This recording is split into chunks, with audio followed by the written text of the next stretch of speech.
در مراسم افتتاح دو سایت مخابراتی شبکه اتوما در مرکز لوگر، معاون ولایت، سخنگوی وزارت مخابرات و تکنولوژی معلوماتی و مسئولین محلی اشتراک ورزیده بودند.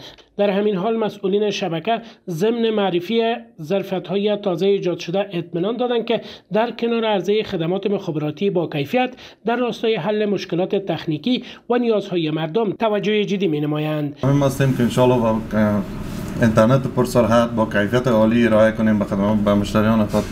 لوگر 50% وګړي تاسو مشترکین دي مشتریان دا جدي غوښتنه ده همدغه ده چې د اتوما خدمات څومره نظر کې ورته جوړ کړي. از سوی دیگر مسئولان افتتاح دو سایت تازه و ارتقای خدمات اینترنتی 13 سایت دیگر را یک گام مهم برای بهبود خدمات مخابراتی در این ولایت عنوان کردند و گفتند که در جریان 4 سال حاکمیت امارت اسلامی 1100 سایت شبکه‌های مختلف مخابراتی در سرتاسر کشور ایجاد شده که در حدود 6.5 میلیون مشترکین دارد. کوم پروګرامونه باید لا مترقی سي، لا ختي سي، لا پرمخلار سي، ترڅو چې هم د خلکو هغه مشکلات حلي او تر بیا د تاسو دغه مسله او دا پروګرام په مخ باندې روان وي. موږ په دې توانیدلی یو چې په تیرو 4 کلونو کې د افغانستان په ګډ کې د مخابراتي شبکو په همکارۍ سره تقریبا 1100 مخابراتي سایټونه ورغوو چې د افغانستان مختلفو سیمو کې او بیا په خاص ډول هغه سیمې چې هغه مخابراتي خدماتونو به برخې وي.